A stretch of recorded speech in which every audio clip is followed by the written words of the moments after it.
Iran আর মার্কিন যুক্তরাষ্ট্রের মধ্যে চলমান উত্তেজনা যেন এক জটিল দাবা খেলার মতো।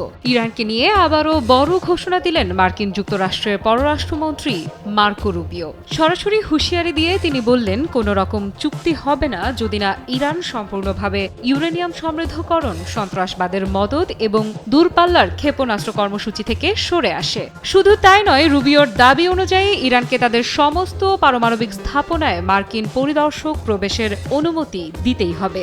রুবিওর এই বক্তব্য আসলো এমন এক সময়ে যখন ইরান ও যুক্তরাষ্ট্রের মধ্যে পারমাণবিক চুক্তি নিয়ে আলোচনার চতুর্থ দফা রোমে অনুষ্ঠিত হওয়ার কথা ছিল, কিন্তু ঠিক তার আগেই এই আলোচনার তারিখ স্থগিত হয়ে যায়। ইরান জানিয়েছে, নতুন আলোচনার তারিখ নির্ভর করছে যুক্তরাষ্ট্রের অবস্থানের ওপর, অর্থাৎ দুই দেশের মধ্যে বিশ্বাসের যে সংকট সেটি আরও গভীর আকার ধারণ করছে। রুবিওর বক্তব্য বেশ কঠিন ও অনড়। তিনি বলেছেন, ইরান শুধু শান্তিপূর্ণ উদ্দেশ্যে পারমাণবিক শক্তি ব্যবহার করতে চাইলে তারা কেন নিজেরা ইউরেনিয়াম সমৃদ্ধ করবে। রুবিও যুক্তি দিয়েছেন, ইরান যদি বিদেশ থেকে সমৃদ্ধ ইউরেনিয়াম আমদানি করে তাহলে তাদের কোনো সমস্যা হওয়ার কথা নয়, কারণ নিজেরা সমৃদ্ধ করার ক্ষমতা রাখলে সেটা যে কোনো সময় যুদ্ধাস্ত্রে রূপান্তরিত হওয়ার ঝুঁকি বহন করে।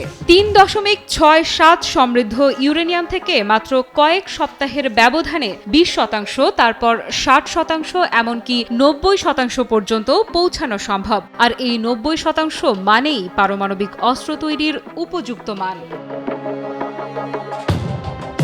কিন্তু ইরান স্পষ্ট জানিয়ে দিয়েছে, তারা কোনো অবস্থাতেই তাদের ক্ষেপণাস্ত্র কর্মসূচি বা ইউরেনিয়াম সমৃদ্ধকরণ থামাবে না। তাদের দাবি, পারমাণবিক অস্ত্র তৈরির কোনো ইচ্ছা ইরানের নেই এবং পারমাণবিক অস্ত্র বিস্তারের ওপর আন্তর্জাতিক চুক্তি অনুযায়ী তারা ইউরেনিয়াম সমৃদ্ধ করার অধিকার রাখে। তবে যুক্তরাষ্ট্রের চোখে বিষয়টি সম্পূর্ণ আলাদা। যুক্তরাষ্ট্র মনে করছে ইরান হয়তো প্রকাশ্যে যুদ্ধাস্ত্র বানানোর কথা অস্বীকার করছে, কিন্তু গোপনে সেই পরিকল্পনা এগিয়ে নিচ্ছে। রুবিওর এই বক্তব্যের পেছনে আরেকটি ভয়ঙ্কর বার্তা লুকিয়ে আছে। তিনি স্পষ্ট করে বলেছেন, যদি কোনো সমঝোতা না হয় তাহলে প্রেসিডেন্ট ডোনাল্ড ট্রাম্প ইরানে বোমা হামলার সিদ্ধান্ত নিতে পারেন। এই হুমকি নতুন কিছু নয়, তবে বর্তমান পরিস্থিতিতে এটি আবারও নতুন করে উত্তেজনা বাড়িয়ে তুলছে।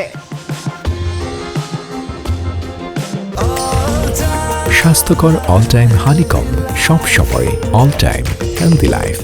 বিশেষজ্ঞরা বলছেন, ইরানের ওপর যুক্তরাষ্ট্রের এই চাপ নিছক কূটনৈতিক নয়। মধ্যপ্রাচ্যের ভূ রাজনীতিতে ইরান একটি গুরুত্বপূর্ণ শক্তি এবং ইয়েমেন সহ বিভিন্ন অঞ্চলে ইরানের প্রভাব রয়েছে। হুথি বিদ্রোহীদের মদদ দেয়া থেকে শুরু করে লেবাননের হিজবুল্লাহ, এমনকি সিরিয়ার বিভিন্ন গোষ্ঠীকেও সমর্থন দিয়ে ইরান নিজের প্রভাব বিস্তারে তৎপর। এই কারণেই যুক্তরাষ্ট্র চায় ইরানকে সম্পূর্ণভাবে কাবু করতে। কিন্তু প্রশ্ন হলো, ইরান কি সত্যি এই চাপে মাথা নত করবে? ইতিহাস বলছে, ইরান বরাবরই তার অবস্থানে অনড় থেকেছে।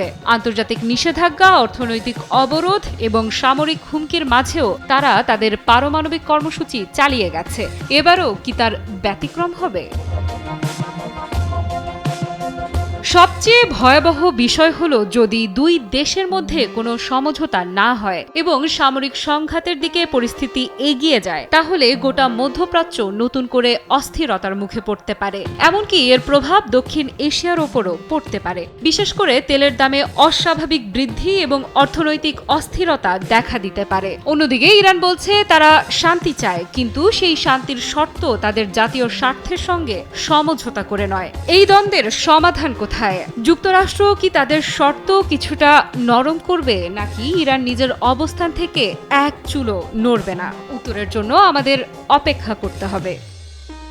আফরিদা ইফরাত, নিউজ 24।